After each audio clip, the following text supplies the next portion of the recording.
At 33 years old, I'm Lauren, and I have a life many people would call a dream come true. I'm the CEO of Stellar Motors, my family's luxury car company. I've worked hard to get here, and it hasn't been easy. Being a woman in this industry can feel a bit like trying to park a huge truck in a tiny spot in the middle of a busy city. It's tough, but when you get it right, it feels amazing. As I walk into my office one morning, my assistant eagerly tells me, "Lauren, the new prototype is ready for your inspection." I feel a rush of excitement. This model has the potential to change the electric car industry forever. I walk up to the car, admiring its sleek design, and I can't help but smile. This is exactly why I love what I do. Building something this special, something that could reshape how people drive, fills me with pride and satisfaction. Later that evening, I'm at a fancy charity event, surrounded by some of the city's most important people. As I mingle and chat, I spot someone across the room, Paul, a well-known real estate developer who's famous for his bold business moves. Our eyes meet, and I feel a spark that I haven't felt in years. When he approaches me, he says with a smile, "I hear you're quite the car enthusiast." I raise an eyebrow and reply, "And I hear you're quite the property tycoon. Should we compare notes?" We laugh and start talking. Paul is different from my cousin, Brian, who I suddenly notice across the room. Brian, already a bit tipsy, wobbles over to us. He slurs, "Lauren, why don't you ever return my calls?" I feel embarrassed and sigh, "Brian, we've talked about this. You're my cousin and I care about you, but..." He cuts me off, saying, "We'd be perfect together. I love you." I quickly lead Brian away from Paul, apologizing for the scene. With a slight smile, I say, "Family, you can't live with them, and you definitely can't sell them for parts." Over the next few weeks, Paul and I grow closer. He's ambitious, kind, and most importantly, he listens when I talk about my work. It's refreshing to have someone who really understands my passion and supports me. Compared to Brian's constant demands, Paul feels like a breath of fresh air. One evening, during a cozy dinner, Paul surprises me by getting down on one knee. With a sincere look, he says, "Lauren, you're the most amazing woman I've ever met. Will you marry me?" My heart races, and without a second thought, I say, "Yes." Tears of joy fill my eyes as I realize this is the start of a new chapter. We decide to announce our engagement at the next family gathering. Surrounded by my parents' happy smiles and my aunt and uncle's polite congratulations, I catch a glimpse of Brian. He's scowling, clearly unhappy, but I brush it off. Looking at Paul beside me, I feel ready for whatever lies ahead. This is my life, and I'm building a future that I love, with someone who truly cares about me. I feel a slight unease, a little sense that something isn't right. Little did I know, this was the calm before the storm. As we gather around to celebrate, my father raises his glass with a big smile and says, "A toast to Lauren and Paul." Everyone cheers, and for a moment, everything feels perfect. But then, I catch Brian's eye from across the room. The look he gives me sends a chill down my spine. Something tells me that this engagement won't be all smooth sailing. But I remind myself that I've handled tough situations before, so I think, bring it on. Soon, Paul and I dive into wedding planning, and it feels like a dream. We spend hours talking about our future together, planning every detail of our wedding and even thinking about combining our work and goals. One evening, as we sit together on the couch, I share an idea. I was thinking maybe we could expand Stellar Motors into sustainable housing. Paul's face lights up, and he says, "That's brilliant, Lauren. We could create entire eco-friendly communities." It's exciting to imagine the future together, and we feel unstoppable. But not everyone is happy about our engagement. Brian's jealousy seems to grow each day. His attempts to get my attention are becoming more desperate, and he doesn't seem to want to let go. One afternoon, as I leave the office, I find him waiting by my car. "Lauren, please," he says, his eyes red and tired. "You can't marry him. We belong together." I sigh, feeling both frustrated and sorry for him. "Brian," I say, trying to be gentle but firm, "we've talked about this. You're my cousin, and I don't feel that way about you. Please, let this go for both our sakes." But Brian doesn't give up. He starts showing up at my office unannounced, sending me endless messages, and even tries to crash one of my dinner dates with Paul. Things reach a boiling point during our usual Friday family dinner. My uncle, Timothy, glares at me from across the table. "So, Lauren," he says coldly, "I hear you've been rather cruel to my Brian. Is that how you treat families?" I nearly choke on my drink, shocked by his accusation. "Excuse me?" I reply, keeping my voice steady. "I've been nothing but patient with Brian. It's not my fault he can't accept that I'm engaged to someone else." My Aunt Julie tries to calm things down, saying, Now, let's not ruin dinner over this." But Uncle Timothy won't let it go. "You've always thought you were too good for this family, haven't you? With your luxury cars and your wealthy lifestyle." I feel my patience slipping. I stand up, my chair scraping loudly against the floor, and look him straight in the eye. "I've worked hard for everything I have," I say, my voice firm. "Maybe if Brian put in the same effort, he wouldn't be so focused on me." Feeling overwhelmed, I walk out of the room, needing space to clear my head. Family should be supportive, but right now, I feel as if I'm fighting a battle on two fronts. It's tough, but with Paul by my side, I know I can handle whatever comes next. As I walk away, I can hear Brian sobbing behind me, but I know I can't keep encouraging his behavior. It's time to move forward and let him deal with his emotions. Things take a darker turn when I get a call from Paul late one night. His voice is shaky. "Lauren," he says, "I just got a threatening message from a blocked number. It says if I don't leave you, I'll regret it." My heart pounds and my hands go cold. I immediately think of Brian. This seems exactly like something he'd do to scare us.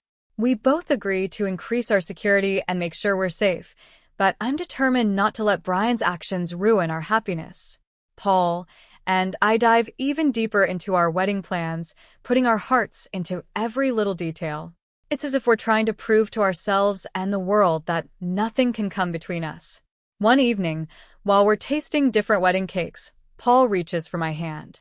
"Lauren," he says, looking at me warmly, "I want you to know that no matter what happens with your family, I'm here for you.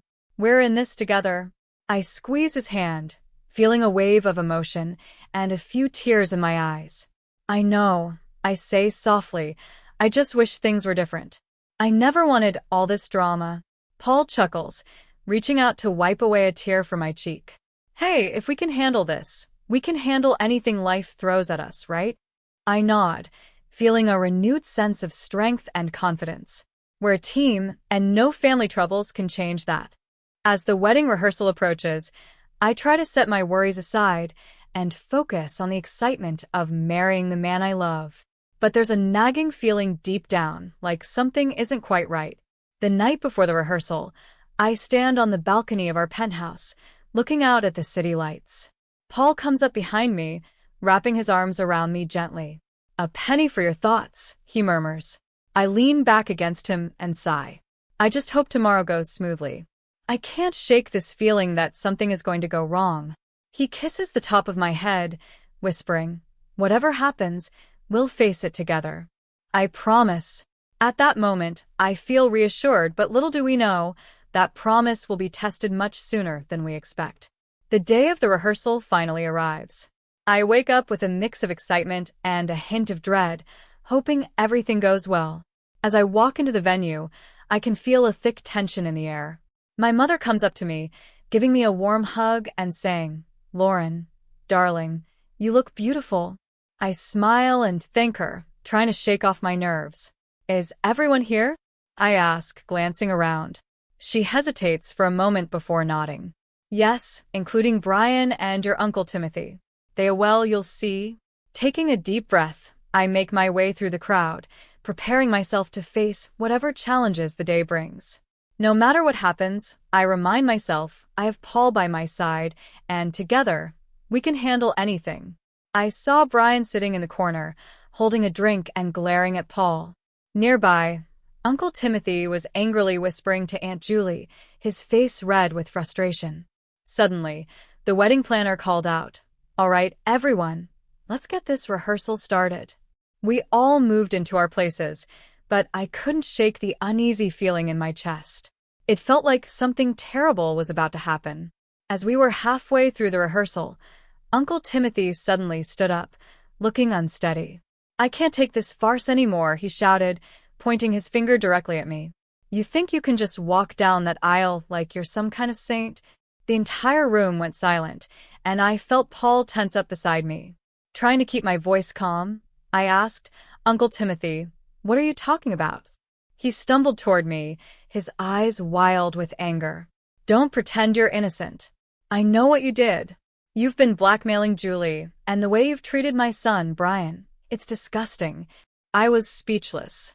Blackmail? Insulting Brian? None of this made any sense. "Uncle Timothy, you're not making any sense," I managed to say, feeling the shock settle in. "Oh, aren't I?" he sneered, looking at me with a furious expression. "You've always thought you were better than us, haven't you? Well, I won't stand for it anymore." Before I could react, Uncle Timothy lunged forward and gave me a hard shove. I stumbled back, nearly losing my balance. Paul quickly stepped in front of me, shouting, "Don't you dare touch her." A chaos erupted in the room. My father rushed over to hold back Uncle Timothy, while Brian started shouting random, slurred words, clearly not in control of himself.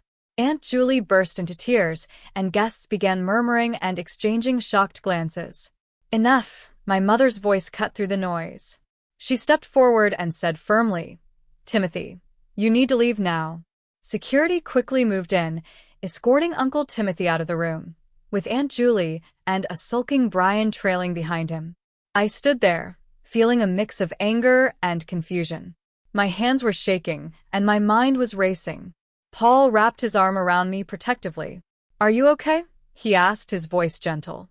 I nodded, though I still felt in shock. I don't understand. Where did all this come from?" My father came over, looking serious and apologetic. "I'm so sorry, sweetheart. I had no idea Timothy would act this way." After a pause, Paul asked quietly, "Should we call off the wedding?" I looked around the room, taking in the scene of our disrupted rehearsal and the concerned faces of our friends and family. I felt the weight of everything that had happened, but then I straightened my shoulders and took a deep breath. "No," I said firmly, shaking my head. "This was our day, our future. I wasn't going to let anyone ruin that for us." I glanced at Paul and squeezed his hand. "We're going to get through this together." I stood firm, saying, "We're not letting them ruin this. Our wedding is going to happen, and it's going to be perfect." Paul held my hand tightly. "Are you sure?" he asked. I nodded, feeling a new strength fill me. "Absolutely. Uncle Timothy, Brian, they don't get to control our happiness. We've worked too hard for this day." As we calmed the guests and tried to finish the rehearsal, I couldn't help but wonder why Uncle Timothy had acted the way he did. The accusations of blackmail, the insults. Where had all of that come from? What was behind his anger? Later that night, as Paul and I sat in our living room trying to understand everything that had happened, my phone buzzed. It was a message from Brian. "This isn't over. You'll regret choosing him over me." I showed it to Paul, my hands shaking a little. "Should we be worried?" he asked, his brow furrowed with concern. I took a deep breath, deleted the message, and set my phone aside. "No, we're not going to let them get to us. Whatever game they're trying to play, we're not joining in." But as I lay in bed that night, unable to sleep, I couldn't shake the feeling that this was just the beginning. Uncle Timothy's outburst, Brian's threat, it felt like something bigger was coming. Still, I told myself I'm Lauren, CEO of Stellar Motors and soon-to-be wife of Paul.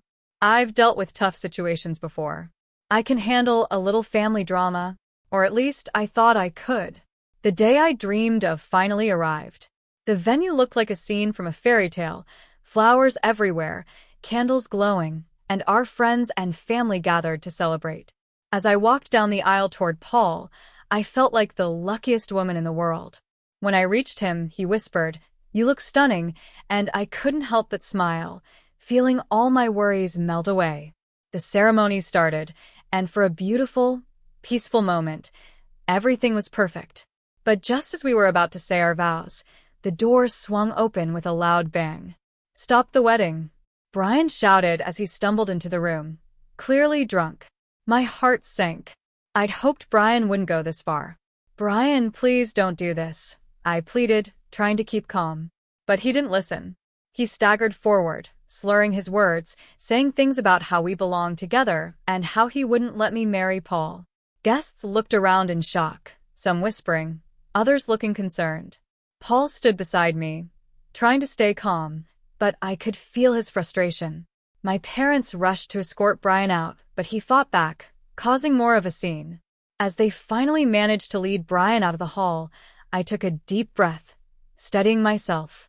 I looked up at Paul, who gave me a reassuring nod. The chaos had rattled me, but I wasn't going to let it ruin our day. The priest asked if we wanted to continue, and with a smile, I said, "Yes, please." The ceremony went on, and soon, we exchanged our vows and rings. Despite all the drama, I knew this was what I wanted more than anything.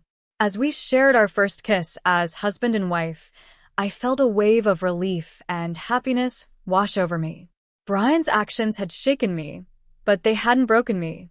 I was now married to the man I loved, and no amount of family drama could take that away. "I love you," Brian slurred, stumbling as he held out his hand. "You can't marry him. Choose me." But Brian wasn't done. To everyone's horror, he reached into his jacket and pulled out a gun. Screams erupted as guests rushed for cover, panicking at the sight. Paul quickly pushed me behind him, shielding me. "Brian, put the gun down," Paul said, trying to stay calm, but Brian was beyond reason. "If I can't have her, no one can," he muttered, his face twisted with anger. Then suddenly the gun went off. Paul cried out, clutching his arm as blood soaked through his shirt. Everything felt like it was moving in slow motion. Security leapt forward, tackling Brian to the ground as more people screamed, and chaos took over the room. Paramedics rushed to Paul's side, and I stood there, frozen, watching as they bandaged his arm and tried to calm him down. As Brian was let out in handcuffs, my mind was spinning. My beautiful wedding day had turned into a nightmare. Uncle Timothy and Aunt Julie approached, their faces pale, looking shaken. "Lauren, please," Aunt Julie begged, her voice trembling. "Don't press charges. Brian needs help, not prison." I looked at her in disbelief, anger boiling inside me. "He shot my husband on our wedding day," I said firmly. "This ends now." Later, at the hospital, I sat by Paul's side as he rested. He took my hand, squeezing it gently. "I'm okay," he whispered, trying to reassure me. "What matters is that we're together." I nodded, feeling a new strength and resolve grow inside me. "Yes, we're together, and we'll get through this, every part of it." We sat there quietly, the pieces of our perfect day scattered around us. But even in the midst of the pain and shock, I knew one thing for sure. Our love was stronger than any bullet. No matter what, we would face whatever came next together. And so, Lauren and Paul's journey leaves us with a question. If you were in Lauren's position, would you press charges against Brian, or would you show mercy for the sake of family peace? What's more important, seeking justice for a dangerous act or trying to keep family relationships intact? Let's talk about it. Share your thoughts in the comments below. Your perspective could open up an important discussion on family loyalty, personal boundaries, and the consequences of our actions.